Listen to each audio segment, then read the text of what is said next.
The date is October 16th, 2025. The sun is rising, birds are chirping, things are looking good. So you get out of bed, slide on your Pikachu slippers, and turn on your Nintendo Switch 2. You just installed the newest Pokémon game, so you boot it up, and this is what it looks like. An undercooked pile of garbage with horrible graphics, low frame rates, paywalled game mechanics, lazy character designs, grindy challenges, an empty world, and a pre-announced DLC? All for the price of $100 US. It is so insane to me that this is a game from 2025. For years now, Nintendo has been abusing the power that the Pokemon franchise has to pump out rushed garbage, because they know that no matter what they make, people will be lined up at their front door to purchase a copy. Will Nintendo and Game Freak ever produce a properly made game, or is Pokemon doomed to this cycle of rushed titles and overpriced trash for the foreseeable future? And is this game really as bad as people say it is, or is it just a bunch of online hate to get views? Only one way to find out. Now, before I begin this video, I want to get a few things straight. Firstly, I'm well aware that other videos have been made covering this same topic. For example, Beat 'em Ups already did a wonderful job pointing out some flaws of this game with a creative and funny video. Go watch it, it's really funny. While other channels sort of blew things out of proportion in my opinion for the sake of making a dramatic video. The reason I personally want to make this video is to cover both the bad parts and the good parts of this game, and hopefully come up with some good ideas on how things could be fixed in the future for Pokemon. And while I personally think the cons heavily outweigh the pros, which you could probably tell by the title, you might not agree, and that's okay. If you enjoy this game and want to purchase it, then do that. This video is not meant to make you feel guilty or stop you from buying something you like. I'm simply sharing my issues with the game and going over the reasons so many other people are hating on it too. But hating one another for the decisions we make with our own money is going to get us nowhere. So let's be civil in the comments, let's be nice to each other. We're talking about a video game. With all that being said though, here are my first impressions of Pokemon Legends ZA. 'Twas the night of Pokemon Eve. My good friend Penguin and I were both in a Discord call together, and we were talking about how we should obtain Pokemon Legends ZA and play it together. We didn't really like what we saw from trailers Nintendo showed, but we thought we would give it a chance anyways. So we obtain our copies of the game and boot it up. And boy, were we in for a treat. The game starts on this screen, where I get to pick between this guy, this guy, this guy, or this guy. Wow, so diverse. I then get dropped off a train in Lumio City, the main place I'll be spending the entirety of this game's playthrough. So I hopped off the train and things were looking a little off. Right in front of my eyes, ghosts were appearing in and out of existence. Makes sense this game was released around Halloween. Spooky. But ignoring that, I walked through this gate into the beautiful light, awaiting my grand Pokemon adventure into the great... Are we for real? Is that Ariel Sands on the title screen? Oh, we really are in for a treat. Okay, so you walk out and you meet your rival named Tawny. One thing you'll notice about her is that she really likes to talk. For a little too long, in my opinion. Like, look at this gameplay. The only button I've pressed for the last few minutes here is the A button. No exaggeration. In fact, let me ask you guys a quick question. If you were to guess how long the intro to this game is, what would you say? Like 5 minutes, 10 minutes, maybe 30? Wrong. The introduction stage of this game, on average, takes 2 hours to complete, which looks like this, by the way. You can't make this up. You can't. To even call this an introduction is an offense to intros in gaming. Your hand is constantly being held through long dialogue sequences and bordered off areas. Want to explore this place? Want to check out this thing? No bueno. You have to go exactly where Nintendo wants you for 2 hours straight. You could make an argument that a lot of video games are like this in the intro, but the difference is they're not 2 hours long of it. If a game has a bit of an intro and it holds your hand for like a few minutes, then who cares? It's just the excessive amount and length that they hold your hand in this game that just feels so... it's just so annoying. Speaking of annoying things, have you guys noticed anything on screen that's bothering you? What's that? The entire screen is bothering you? Well, same here. That's right, folks. It's time to talk about the biggest controversy regarding this game. Before this game was even released, one of the biggest topics online about it was the graphics, and rightfully so. A large part of Nintendo's branding lately has been boasting about their hardware capabilities. Heck, they had an entire Nintendo Direct which almost exclusively talked about 4K this and 120 FPS that. So you'd think that the games on this console would reflect that, but instead what you get is whatever deformed mutation this is. This is straight up unacceptable. The fact that in big 2025 Pokemon games still look like they're from the Wii era is diabolical. And to the people who are defending these visuals, let's just use a quick side-by-side for a second. Here is Ghost of Yote, a 2025 game sold for 70 USD. And here is Pokémon, a 2025 game sold for 70 USD. Ghost of Yote, Pokémon. Are we noticing a difference? I would like to remind you that Pokémon is the richest video game franchise of all time, more than doubling the profits that Mario pulls in. And somehow, the product that we receive from this cash pit of a company looks like an indie team whipped it together. So you might be asking, why? Why does this game look the way it does on a console that runs games like Metroid Prime 4? Well, there's a few reasons. One big example is how they decided to make the entire world of Lumio City a single rendered entity, whereas in 90% of other games, things slowly render into sight the closer you get to them, so the developers can maximize the visuals of their game. But Pokemon just said, screw that. Let's do the most jank and unnecessary form of map generation because why not? The only thing I could think of that makes any sense for them to do this is that they wanted to get 120 frames per second out of the game at all times. Because loading objects in and out of a game can tend to make it lag a little, but by making the entire world look like N64 graphics, those loading issues won't happen. Which, if that's the case, that is one of the dumbest ways of thinking I've ever seen, but I don't know, I'm not an expert. Hey, so Editor Kurt here. Turns out I was actually right on this, and Beat'emup's actually already talked about this in his video, I just forgot about it. What you're seeing here is actually fully rendered windows on a building, which was part of the pre-released game before it actually came out. So yeah, just wanted to point that out. Beat'emup's already talked about it, but there it is. Let's get back to the video. What I will say, though, is that their strategy is technically working. When you play Legends EA, there are almost zero performance issues. Almost.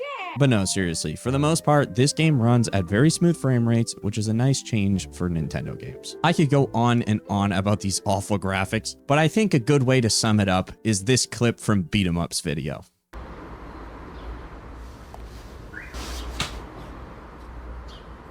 That's better. Where do I start when talking about this world? First of all, this world is ridiculously small. It is no more than a circle of a city, and that's it. You can't go outside the city, you can't go like underground or anything. Whatever you see on screen, that is the entire world. Which, when you compare to this game's prequel, Legends Arceus, is pathetic. By the way, that game was nowhere near perfect, but at the very least, it was large.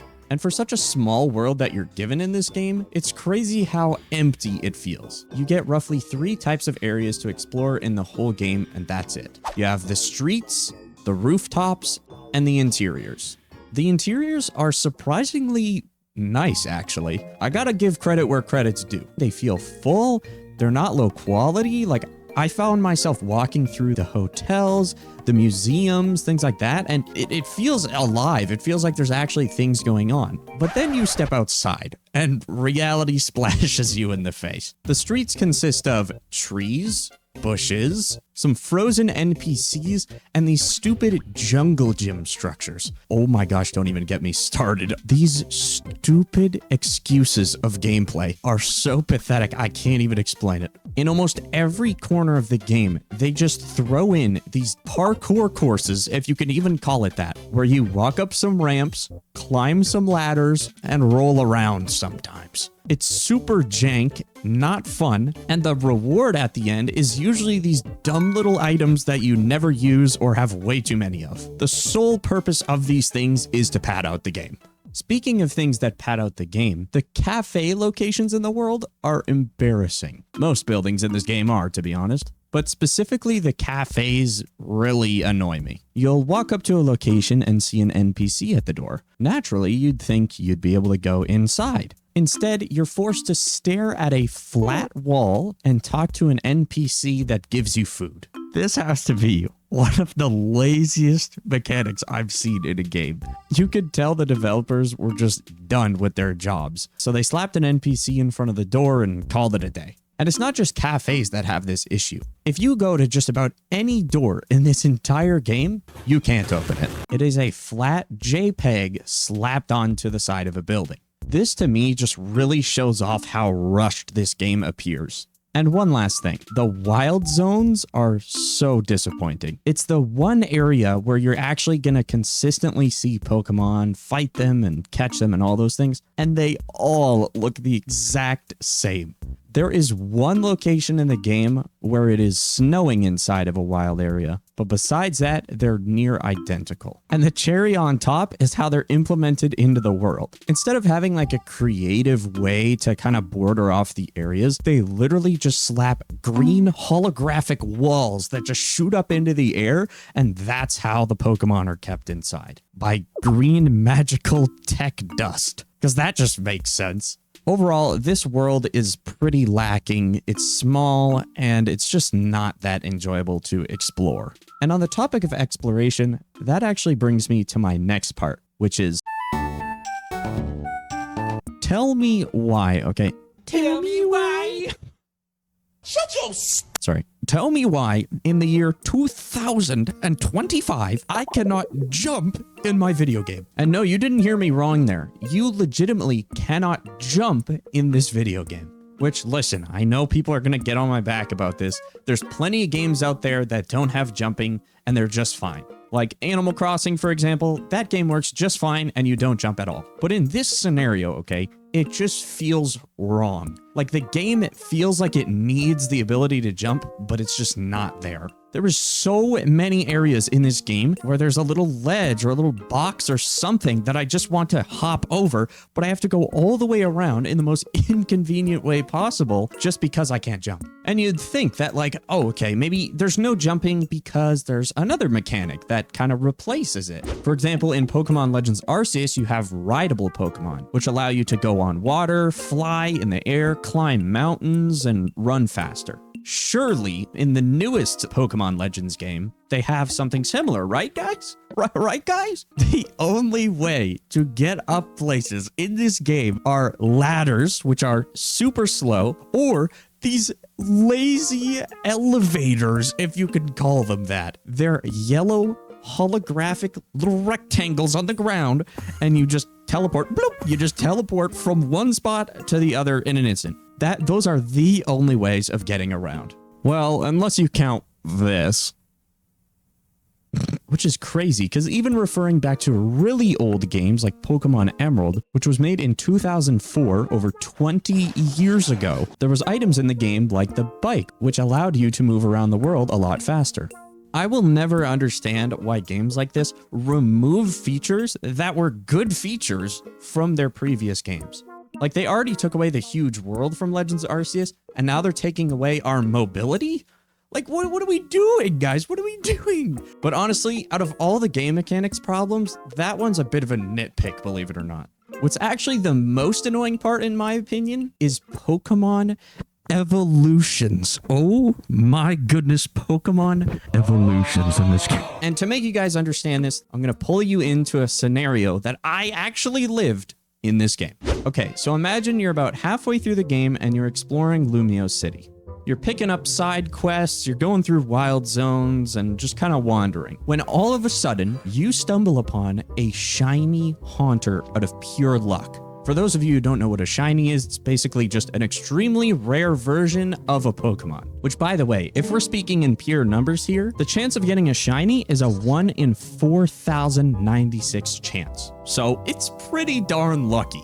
So anyways, you pull out your best Pokeball that you have, and you throw it at the shiny. The Pokeball shakes a couple times, and boom, you catch it. So naturally, you're pretty excited here, because if you didn't know, Haunter evolves into Gengar, which is one of the most popular Pokemon of all time. Meaning if you evolve this Haunter, you're gonna get a shiny Gengar. Sounds pretty sweet, right? Wrong. Because in order to evolve a Haunter in this game, you need to trade it with another person. Let that sink in for a second. You need to trade away your shiny Pokemon that you owned in order to evolve it. This means a few things. First of all, if you don't want to trade with someone locally, like literally right next to you in real life, you're gonna have to buy a Nintendo Switch Online subscription for $20 US. Because that $70 you spent on the game just wasn't enough. And secondly, even if you can find someone online to trade with, the Pokemon that you're trading is not going to be yours anymore. You're not reaping the benefits of doing the trade. You're just giving away a shiny Gengar to someone. So if you want a shiny Gengar in this game, you're going to have to either find a natural shiny Gengar on its own or have someone trade their shiny Haunter to you. If this sounds like the dumbest game mechanic you've ever heard, you're not alone. Now, to be honest, this isn't just an exclusive Legend ZA issue. This has actually been a problem in Pokemon games for many generations now. There's always been some very weird evolution processes that just don't make a lot of sense or are very inconvenient for a lot of people. Now, thankfully, a lot of fans actually complained about this to the point where Nintendo added a new item in their games. This item is called the linking cord. It allows you to replicate the action of a trade without actually trading with someone, meaning you can evolve certain Pokemon like Haunter without giving it away to someone. This was a pretty smart idea, and it actually worked pretty well in previous games like Pokemon Legends Arceus. So assuming this item worked so well and it was received so well by fans, you'd assume they'd just keep it in all their newest games. Of course not. Of course they didn't. For whatever stupid reason, Pokemon decided to remove the linking cord in Pokemon Legends ZA completely. This item does not exist in this game, meaning if you're in a scenario like me with my shiny Haunter, you're just screwed. The best thing that you can do is pay their online subscription and give away that Haunter to someone else, if you're feeling kind. I'm convinced these developers actually had their head in the sand while they were making this game. There is literally zero reason for them to remove the linking cord. There's no reason. Little things like this just really bug me when this game is already so broken in so many other ways. Like, if this game was flawless, but it had the little trading evolution issue, I might be able to skim over it. But because the game is so flawed, it just makes things like this all the worse. Anyways, rest in peace, my shiny Haunter. I took him out back after I figured out the evolution thing, let's just say. Now, I know I already sort of touched on things like frame rate earlier in this video, but I feel like I need to dive a little more deep into things like performance and performance issues when talking about this game. Because while yes, I did praise it for things like its smooth frame rate, there's a lot of other things going on that just didn't sit right with me. In fact, while I was recording some B-roll footage for the game, I stumbled upon, how do I explain? You know what, just turn your attention to the screen. Bro, hey, look at it, bro. Look at it. Look at all the people. Okay, look, we have a huge crowd of people. What? They just disappear, bro. Look at the lady walking. Oh my goodness. This is not edited. Oh my gosh. Oh my gosh. Game of the year. Yeah. So that beautiful thing that your eyes just laid upon was actually a few things. First of all, remember at the way beginning of the video where I was talking about ghosts appearing in and out of view? Yeah, so that's not an exaggeration of what you'll see when you're playing the game. No matter where you go in Lumio City, if you step just a little too far away from a character, they're gonna get Thanos snapped out of existence, which is totally fine. It's actually a feature that is in just about any video game. This feature is called render distance. Render distance can be a little hard to explain, so I'm gonna use this Microsoft Paint here to show you guys. Okay, so this little guy right here is gonna represent us as the player playing a video game. And this huge white area is the world that we're playing in. Now, the way a render distance works is basically what it sounds like. It's an invisible bubble that acts as your field of vision in a game. So if our render distance in a video game is very high, meaning very big, then it's going to look a little something like this, where a bunch of the world around me is being rendered. And if this Pikachu is within the bubble, then he's going to be rendered and we're going to be able to see him. Now, let's say our render distance is it's a little smaller, something like this. Now that whole world around us that was there before is no longer there, and that includes the Pikachu. If he's no longer inside this bubble, then that means he's not going to be loaded. So basically, if you have a really high render distance in a game, then it makes the world feel a lot more immersive because you can see things that are close to you and you can see things that are pretty far away from you. But as soon as you set that render distance to something smaller, it makes things just kind of pop in and out of existence as you move along the world really quickly.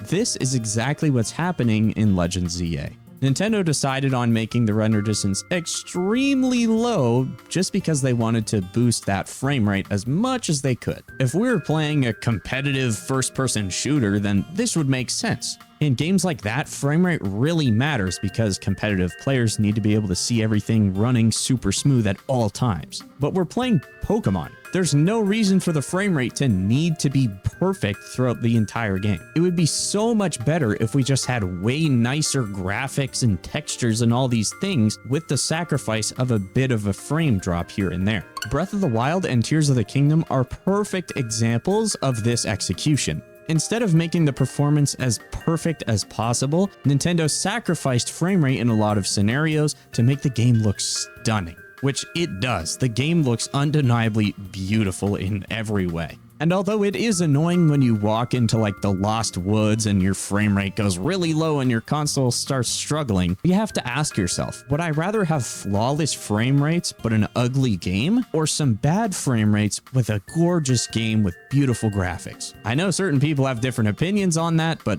me personally, I prefer the second option.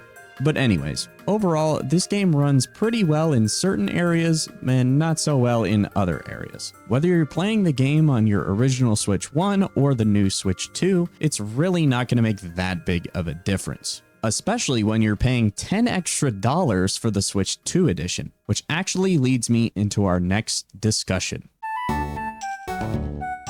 I'm no math guru by any means. Heck, I'm in art school studying animation right now. So this isn't going to be my forte here, let's just say. But what I can put together is that the numbers for this game are, they're too big, okay? Number too big. For me personally, as a Canadian, my wallet is really, really hurting. Leave a comment down below, by the way, if you're a fellow Canadian. I salute you guys. First of all, you're going to have to own a Nintendo Switch or a Nintendo Switch 2 to buy this game, obviously. What else are you going to play it on? What else are you gonna play it? Let's start with the cheapest possible option. This requires A, an original Nintendo Switch for $300 and B, the base version of Pokémon ZA for $60. This adds up to a total of $360 to be able to play the game, which in all honesty is not too bad. But there's one thing I forgot to mention. You see, if you didn't buy your Switch before 2025, chances are that price is incorrect.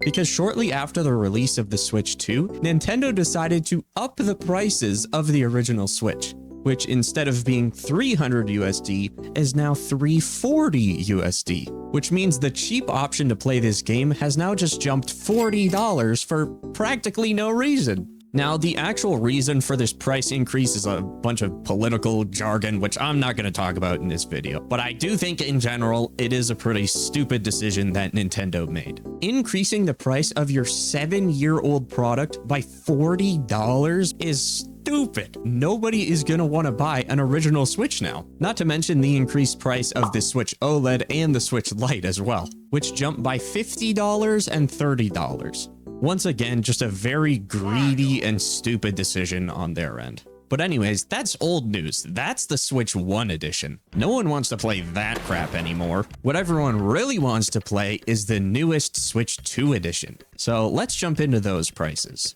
Firstly, you're gonna need a Nintendo Switch 2. This is gonna cost you $450. A pretty big jump from the Switch 1. And secondly, if you really want to experience that power of the Switch 2, you're going to have to pay Nintendo $10 extra for the game, making it 70 USD instead of 60. And if you really truly want to experience the full game, you obviously have to pay for that DLC, which was announced before the game even came out, by the way. This DLC is 30 USD, making the grand total of our Switch 2 edition, drumroll please, $550 US. That's right. If you want to experience the full game in its best form, you have to pay $150 more than if you were to just play it on a Switch 1. $150 upgrade to play the nicer version of the game. Now, granted, a lot of this price increase does come from the console itself, but it's still a crazy thing to take in. So with such a steep increase in price compared to the Switch 1 edition, obviously the Switch 2 edition is going to be like 10 times better, right? Well, let's do a test. On screen is both editions of the game being compared side by side. Switch 1 edition versus Switch 2 edition. Now, you guys might think different, but me personally, I don't see much of a difference here. And even if there is a bit of a difference, you have to ask yourself, is this really worth paying $10 extra for? Or using my logic from earlier, $150 extra? I don't think so. But by all means, if you're willing to pay this money, then go ahead. It's like I said at the beginning of the video, you can do whatever you want with your money. But I think sometimes we have to draw a line as to where things are going a bit too overboard with prices. And this game to me is not worth the sticker price they put on it. Especially as a Canadian when I'm paying 100 Canadian dollars just for the Switch 2 edition. Overall, the prices for these games are getting really steep really fast, and I'm not a fan of it. And neither is my good friend Xander, who made 2 videos talking about this exact same thing. His videos were a big inspiration on me making this video, so go check him out. His videos are amazing. But you know what? I'm getting a little tired of crapping on this game. So let's move on to something a little more fun. All right, finally, I have something nice that I can talk about when it comes to this game. Because although the gameplay is meh, the graphics are awful, and the performance is subpar, the music in this game is phenomenal. I cannot express it enough how good the music in this game is. Which is a weird theme in the Pokémon games for some reason. The game could be the worst thing you've ever played, but that music, man. Sorry. Sorry, I need to stop. But that music slaps every single time. And in Legends ZA specifically, they went way too hard with this music. From relaxing jazz songs to hyped up battle music, this game covers many different genres and nails them perfectly. Right when you start up the game, you're greeted with this beautiful Lumio City track, which you'll be hearing for majority of the game's playthrough. And I love this song so much, I actually started learning it on piano, so let's roll it.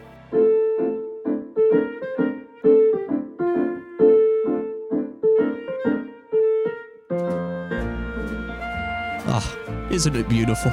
Thanks to composers like Shota Kageyama, Carlos Ayan, and many more, the soundtrack of this game is just brought to life. And although a lot of the pieces are just recycled from Pokemon X and Y, I think this game does a great job at standing out from previous Pokemon games. Which I think a lot of that comes from the theming of this game, which is based off of Paris. So you hear a lot of European style music that you expect to hear in places like France, which I personally really enjoy. But then out of nowhere, they'll just randomly throw in the most banger electro swing song you've ever heard in your life. I think if you've played this game, you know exactly what I'm talking about. Whenever you reach this character named Jacinth, they hit you with this.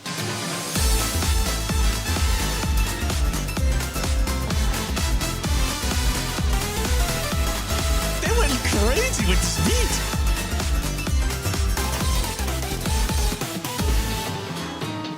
Like, there is no reason for them to go that hard. Those composers were cooking masterpieces in the lab, dude. But yeah, honestly, I could talk for quite a while about this music. It was one of the main upsides that I kept repeating during my first playthrough of the game. No matter where I was, I kept getting surprised over and over again by each new song in each area. It's one of the only things that makes the price of this game kind of worth it. Sort of. But alright, let's move on to my next point, which I have quite a few words about. Hey, I just wanted to give you guys a quick reminder that if you're enjoying things, consider leaving a like and subscribing. We've been so close to 10K for quite a while now, and I would love to reach it before the end of the year. You don't have to, but if you're enjoying, just consider it. Anyways, let's head back to the video. Alrighty, now we're really starting to get into the meat and potatoes of this discussion here. I know this part of the video might spark some debate just because it's highly subjective, but I do think there's some important things to be said here about the Pokemon themselves. And just before I do really start digging into this, apparently it's a weird trend within the Pokemon YouTube community that if you say anything negative about Pokemon games, you're not a real fan. So just to clarify, here is just a handful of Pokemon things that I have. I am not a fake fan. I've been collecting the cards since I was a kid. In fact, most of these are from my childhood. I've played plenty of the old and new games and collected my fair share of things. And while I might not be the biggest fan of all time, I still have a true appreciation for Pokemon as a franchise. So yeah, suck on that, haters. But all right, let's get into the actual discussion here. First of all, one thing that's a little bit of a nitpick, but I still think is important to bring up, is that every single Pokemon in this game is reused from a previous game. There is 0 new Pokemon being introduced, which is technically totally fine, because in the last Legends game, Legends Arceus, it worked the same way, where they pretty much only reused Pokemon from older generations, but added a few twists here and there to them. These are regional forms, which are basically just different variations of a Pokemon, not to be confused with shinies. These changes can be large, like Exeggutor to Alolan Exeggutor, or a bit more subtle, like Slowpoke to Galarian Slowpoke. What matters though is that a change is being made, and it feels nice seeing old Pokemon getting new versions and variations. So you're probably wondering, does the same thing happen in ZA? Well, sort of. Instead of doing regional forms in ZA, they decided to do new Mega Evolutions, which now that I think about it, the definition of these two things are basically the same. A Mega Evolution is just a Pokemon that has been changed into a different form. The catch though is that Mega Evolutions only work on fully evolved Pokemon. It's basically like a 4th step in their evolution that can only be triggered by a stone in the game. Whereas a regional form is just what the Pokemon looks like at all times. In my opinion, the regional forms are kind of cooler in their own way, because you get to see the Pokemon in that form at all times rather than just sometimes when it's battling. That being said though, Mega Evolutions are very cool. And as someone who grew up on the XY generation, I loved Mega Evolutions. In particular, Pokemon like Lucario, which is one of my favorites, gets a really cool Mega Evolution in the game. Like, look at this dude, isn't that sick? And thankfully, characters like Mega Lucario are in this game, which is a good thing to see. But I still think it would have been cool to see regional forms as well as new Mega Evolutions. I don't see why they couldn't have just thrown in a couple new Lumiosian form Pokemon throughout the world. It would have added a lot more excitement in exploring, to me personally at least, just because you get to see a whole bunch of new Pokemon you've never seen before. It's a bit disappointing, but it's not the end of the world. What is the end of the world though is some of these new Mega designs. Because while I do like a lot of the older Mega designs from X and Y, most of these new ones are just not it. And just to show you guys how bad these can really get, let's go through a list of all these new Mega Pokemon.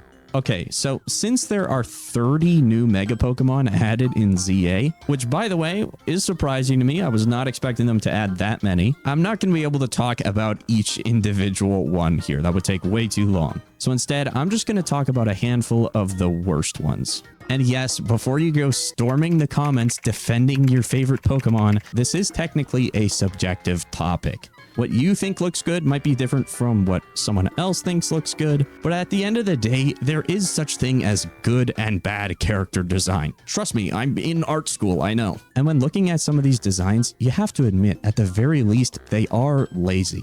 But anyways, let's begin with the most obvious one that we're all thinking, Mega Starmie. This is the biggest disgrace of a Mega Evolution I've ever seen. I don't care what people say about it. I know there's quite a few people out there that think this design is good, but I just can't see it that way. I'm sorry. They took a regular Starmie, stretched its legs out, and called it a day. It's not creative. It's not appealing. It's just weird. Some people say it's a reference to like Patrick from SpongeBob or something, but at the end of the day, it's not a good design. It's ugly, it's boring, it's lazy, and I don't like it. Secondly, we have the Mega Skarmory. Once again, same scenario. They took the regular Pokemon, stretched its claws out, turned it gold, and called it a day. I don't get it. Like, could they not just put a little more effort in? I don't know who's being hired on this creative team, but they need to be fired immediately. It's outrageous. I mean, look, some other ones, we got Mega Pyroar, Mega Chandelure, Mega Floette, Mega Zygarde. They're all just the laziest, most boring versions of Megas I've ever seen. They just take a part of the Pokemon, make it big, and then go, oh, okay, it's done now. Like, does anyone actually like these? Please, if you like these, leave a comment down below. For me personally, I cannot stand these. And last but not least, I have to finish off with this one, guys. They took one of the coolest starter Pokemon, and I kid you not, they massacred him. They massacred this Pokemon, Mega Feraligatr. Oh my goodness. It is genuinely impressive that you can take a Pokemon that's this cool and make it look that bad. They slapped a giant toilet bowl seat on his neck and put some spikes on his arms. Who signed off on this? And listen, I know what it's trying to do. There's parts in the game where the flap closes and it's supposed to look like Totodile, but like even then it's pretty ugly. I don't know. This one just irked me so bad. I can't believe they massacred him that badly. But anyways, what's actually worse about these Mega Evolutions isn't what they did do, but what they didn't do. The amount of people I've seen online complaining about Mega Flygon not being in the game is a lot. A lot of people have been asking for it. I think there was a ton of missed opportunities with Pokemon that could have got Mega Evolutions but didn't. So instead of getting cool things like a Mega Flygon, you get Mega Starmie. Wow. And yeah, that's kind of just the overall story when it comes to the Pokemon in this game. It just feels like we missed out on what could have been so cool, like the regional forms, like the Mega Evolutions and things like that. Oh, and I almost forgot. The worst part about anything Pokemon related in this game, the fact that they paywalled certain Mega Evolutions. And no, I'm not talking about like a DLC paywall or anything like that. I mean, if you want to get the 3 starter Pokemon from X and Y and Mega Evolve them, you have to pay for a Nintendo Switch Online subscription because they can only be unlocked through online ranked battles. And of course, they did it to 3 very popular Pokemon that a lot of people love, especially Greninja. They're literally holding these Megas hostage behind their online paywall. If that isn't the most criminal thing you've ever heard. And just to top it off, as I was editing this video, they released a new trailer for the DLC. And from what I'm seeing online, if you want to get the Mega Baxcalibur Pokemon, you also have to pay for the online subscription, which is a double paywall. That's right. You have to buy the DLC for $30 and on top of that have to pay $20 for the online just so you can get this Mega. Are you kidding me? This actually has to be a crime. This cannot be real. Double paywalling a basic feature in your game is one of the craziest things I've ever seen. But hey, who cares about the looks of the Pokemon, their regional forms, or their Mega Evolutions? At the end of the day, all anyone really wants to see is these guys fight. That's right. It's time to talk about the main part of this game. Battling has always been at the core of every Pokemon game. It is the staple that has kept these games running for so long. The concept of capturing, training, and fighting Pokemon against other people has always been a pretty cool idea. However, and I know I'm going to ruffle some feathers here, I think battling in Pokemon games has always been a little boring. Don't get me wrong, the strategizing part of it can be fun at times, but for the most part, it always has been just pressing A on a move and watching a Pokemon do a little jig as they attack the opponent. It's never been really immersive in the way I would want it to be. Like whenever I was a kid watching the anime, I used to dream for a day that the games would look like the battles in the show. Live action, big, fancy moves between 2 different trainers. It's such a cool idea and it looks really cool in the anime. But for some reason, for over 30 years now, the formula has stayed the exact same. Until now. Finally, in Pokemon Legends EA, the battling has been changed. No longer are the days of JPEGs just kind of moving a little bit as they attack. You are now immersed into the world of Pokemon, as you can live move around during battles and watch your Pokemon sway from side to side as they attack the enemy. It looks super cool, it changes up the formula, and I'm just so glad it's finally here. Thank you, Nintendo, and thank you, Game Freak. But that doesn't mean that it isn't flawed, because while the concept of changing up the formula is cool, the way they went about it was a little rough around the edges. And to be honest, I don't fully blame them for this. Implementing hundreds of Pokemon with hundreds of different moves into a live action moving battle scene is probably not that easy to do. So I will give them a bit of slack on that. But I do still have to point out the things that went wrong with this battling. First of all, the way the battles are implemented throughout the story of the game is not great. They kind of just force feed you with the same formula over and over and over again with barely any changes, which kind of sucks because if they made you do a lot of these things less, I would enjoy them. The best example of this is the nighttime battle zones. When I first played through these, I was actually pleasantly surprised. You walk through these zoned off areas of the city where there's a bunch of trainers you have to fight to rank up.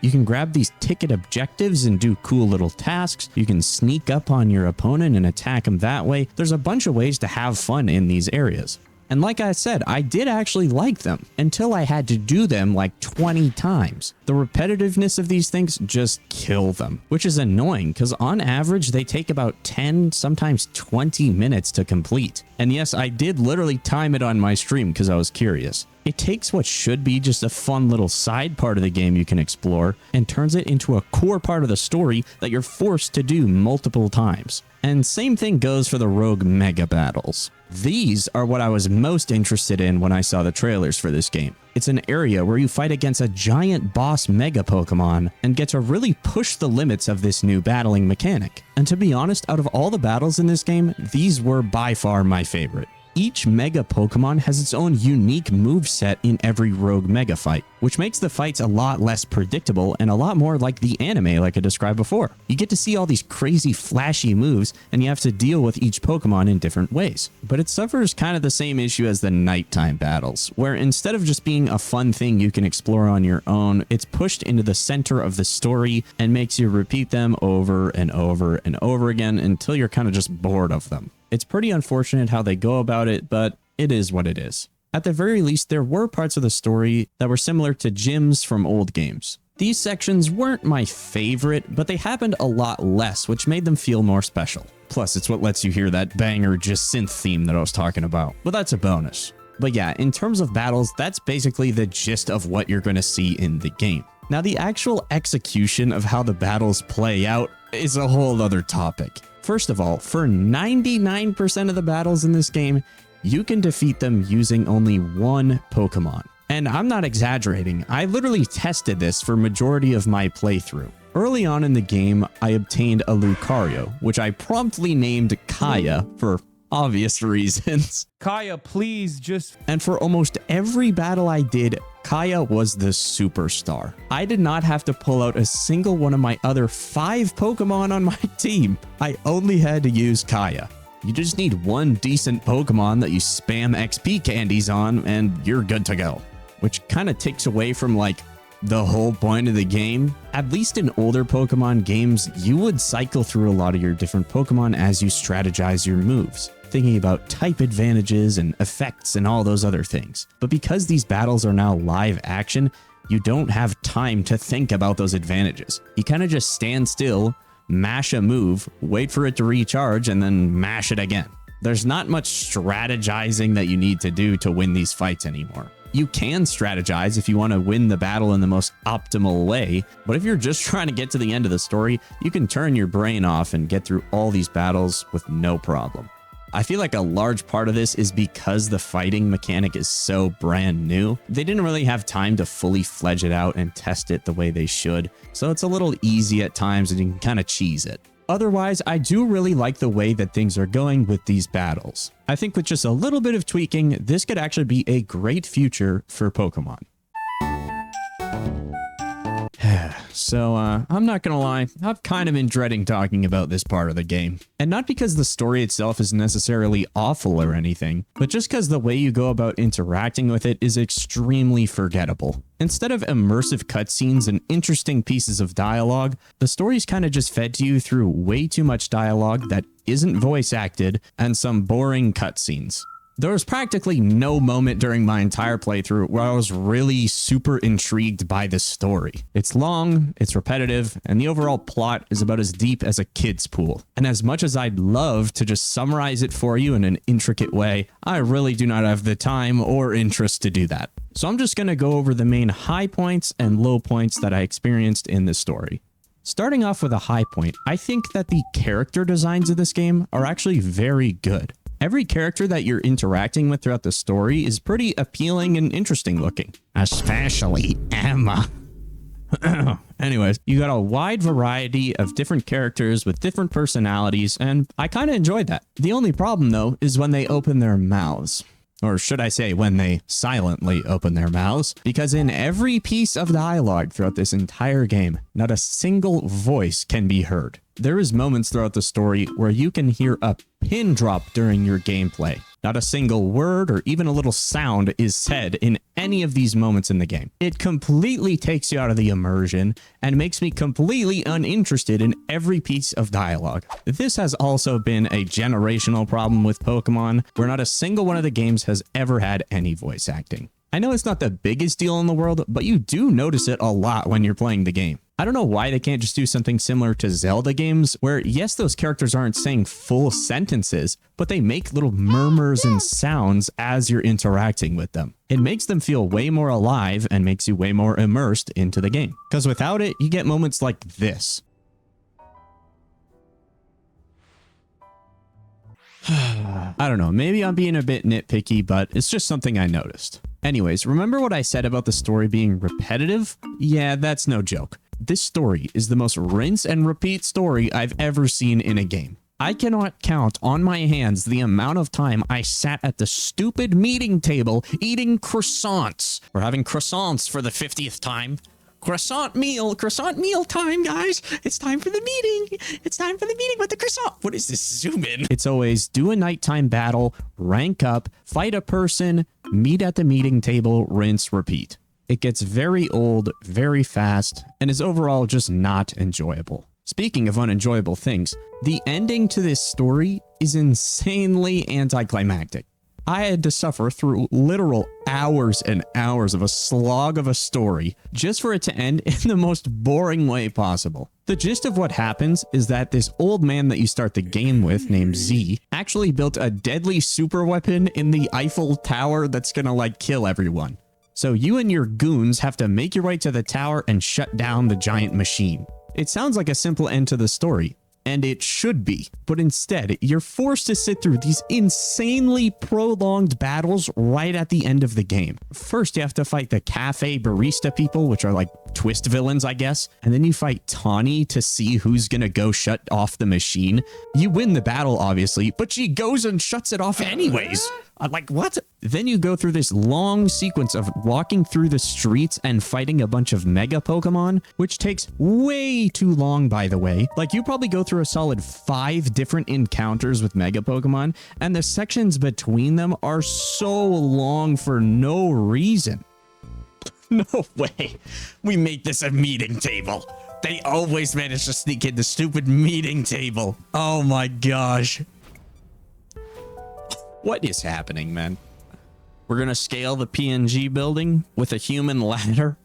What is this game? Then finally, when you reach the tower, these giant flower tentacles come out and you have to fight them. When I saw this at first, I thought maybe the ending was gonna be kind of cool. But no, you literally just stand back and whack these things for 10 minutes straight until they die. It was the worst fight by far in the entire game. Oh, and then of course, because they just had to put this in for me, you go through a giant parkour course to get closer to the tower, which once you finish leads you to the actual end of the game, which is It's literally just another battle with flower tentacles. But this time, Zygarde, you know, that little dog that's been following you the whole game, pops up and helps you fight the flower. Now, during this final section, there was actually a little moment where I had a glimmer of hope in my eyes, just for a moment. A random animation pops up where Zygarde flies up into the sky and you take control of him. And it actually looks pretty stinking cool. I mean, look at this. But then, of course, right when you go to take the sticks, you realize it's a frozen cutscene and you just have to press A to make him attack. Yeah. What could have been a sick fight scene where you take control of Zygarde and start doing a bunch of crazy moves and stuff is literally just a press A button simulator. It got my hopes up so much. I don't know why I expected that much from Pokemon, but I really thought for a second they were doing something cool. But anyways, in one of those sequences, you shoot off a giant laser, you kill the flower, and the world is saved. Yippee! That is the end of the game. No crazy, huge, super difficult boss fight or anything. It's literally just whack some flowers and shoot a laser and you're done. Not to mention, Xerneas and Yveltal don't appear anywhere. In Legends Arceus, the end of the game was a huge cinematic fight between all the legendaries. But what do you get in this game? You get to shoot a flower. Now, Xerneas and Yveltal do appear in the post-game, but of course they're just boring little fights you do on the side of the road and on a rooftop. It's so pathetic that they fumbled the story this bad with such an easy layup. They already had the formula to make a good story. The last Legends game had an amazing story. It was actually one of my favorite parts about it. But somehow, with all this stuff at their fingertips, they managed to fumble the bag. Maybe I'm expecting way too much out of a children's Pokemon game, but I still think they could have done a better job. Overall, if I had to rate this story, I would give it a 2 out of 10 stars. And 2 of those points are going to Emma's character. Let me just...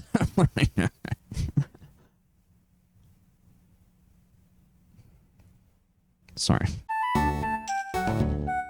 Okay, so multiple times throughout this entire video, I've been bringing up DLC as part of the discussion. I've talked about its pricing and some of its contents, but I haven't really dove into it. So really quickly, I just want to cover what this DLC is all about. First of all, if you somehow don't know what DLC is, it stands for downloadable content, which is exactly that. It's content that is added onto a game after it's released. And most of the time, especially with AAA games, DLC is something you have to pay for. And same goes with Pokemon Legends ZA, where Nintendo announced the DLC called Mega Dimension that you have to pay $30 for. In all honesty, there's nothing wrong with this. Adding extra content onto your game for a price is a totally normal thing that a lot of games do. In fact, Nintendo has been doing it for a lot of their games in recent years. Breath of the Wild got DLC, Mario Kart 8 got DLC, etc. But here's the thing. When you think of extra content being added onto a game, you'd probably expect it to take some time after the release of the game, because obviously it'll take the developers quite a bit of time to develop this new content. And once they're done, then they could package it up and sell it to you. So obviously it's going to be the same thing with ZA, right? Like, it's not like they can just pump out a DLC before the game even... Yeah, they pumped out a DLC before the game even dropped. Instead of being like literally any other Nintendo game, they decided to announce this DLC at the same time as announcing just the base game. If you're picking up what I'm putting down here, and we just put 2 and 2 together, basically what this means is that they could have just released the DLC content with the base game if they wanted to. Everything within the DLC was completely ready to go when the game was announced, which is why they were able to sell it to you on day one. It's not like the developers were super hard at work way after the game already came out or anything. They pre-planned to make this stuff part of the DLC and not the base game. Now, if we're being realistic here, the chances that this happens with other games is probably pretty common, to be honest. But the difference is they at least try to lie to us a little bit. Like with DK Bonanza, for example, they launched the game mid-July, and then in October, they launched a new DLC for it. The timing between those two things is pretty close together, but at least there was a gap between launch and DLC. I think as a company, you should give your fans a little time to digest your game and the prices they're paying for it before announcing a whole new part of your game with a price tag. Because now I'm contemplating all the prices that I'm going to have to be paying, and I might be less likely to even buy the game. I don't know. I'm no marketing genius or anything, but that's just my personal take on it. Now, let's talk about what's actually inside this DLC, because it wouldn't be fair for me to bash on this game without talking about its bonus content. Hey, you never know, guys. Maybe this will like fix the whole game.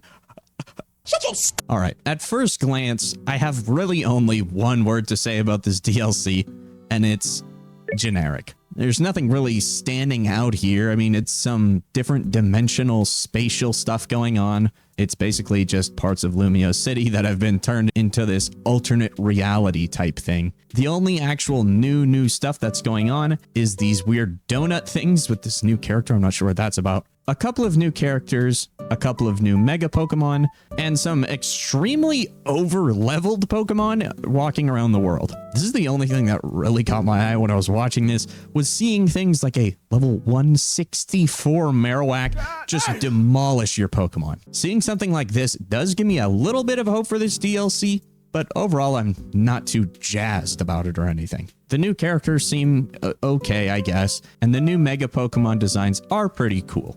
Now, I'm guessing there's going to be obviously a little more than just this in the total DLC, but from what we're seeing here, $30 seems a bit much to be asking for something like this. It's kind of just flipped versions of the map we already have, some higher leveled Pokemon, and some new Pokemon as well. For me personally, I'm not really looking forward to this. I don't think it's going to be fixing the game or anything. I think it's just some generic DLC that they slapped on top to make some more money. At the end of the day, that's always going to be Nintendo and Game Freak's #1 priority.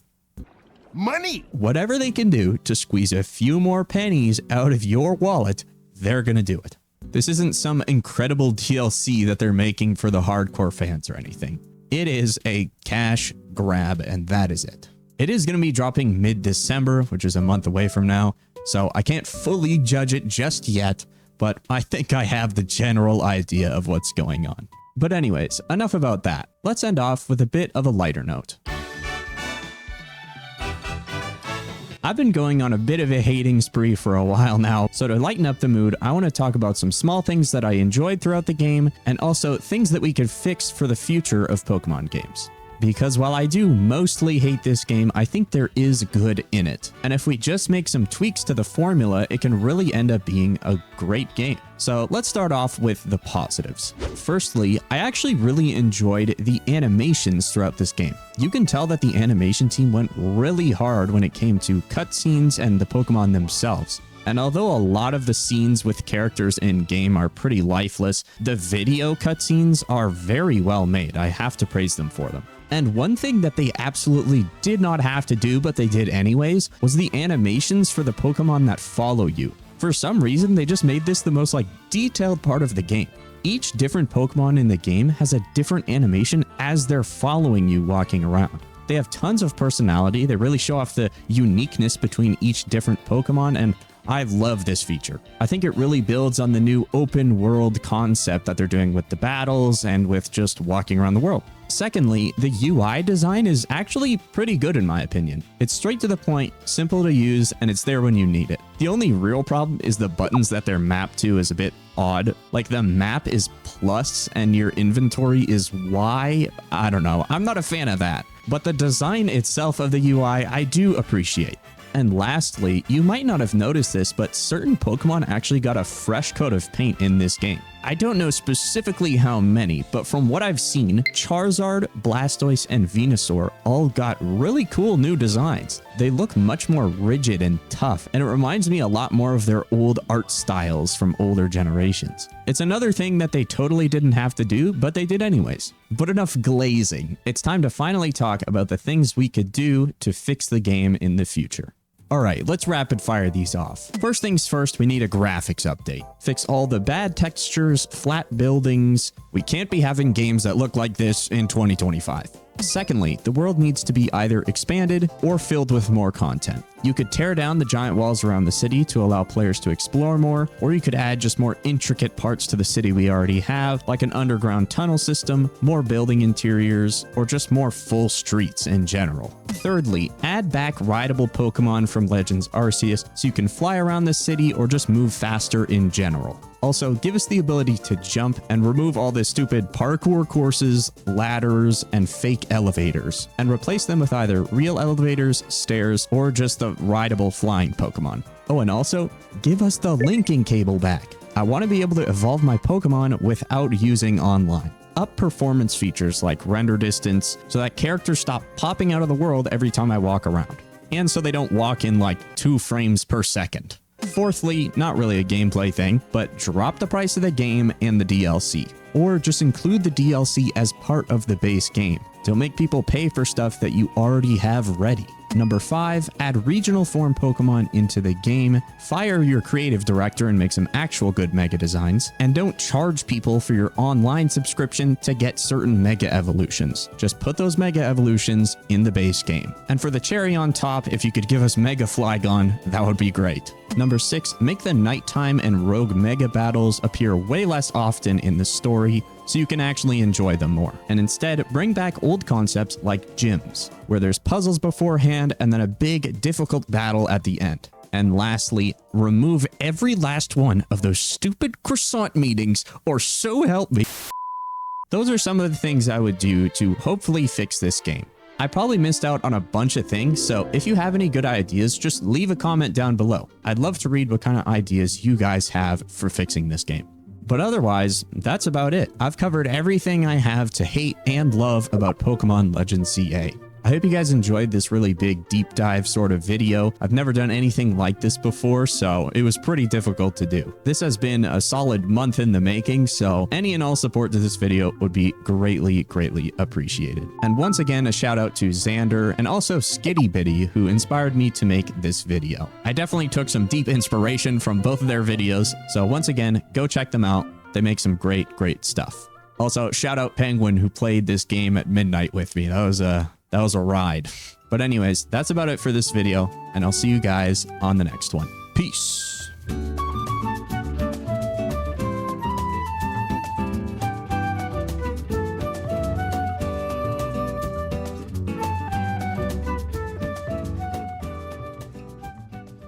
I'm never playing a Pokemon game again. Screw you, you stupid yellow mouse! I hate you! Die! Die! Your games suck! You hear me? They suck!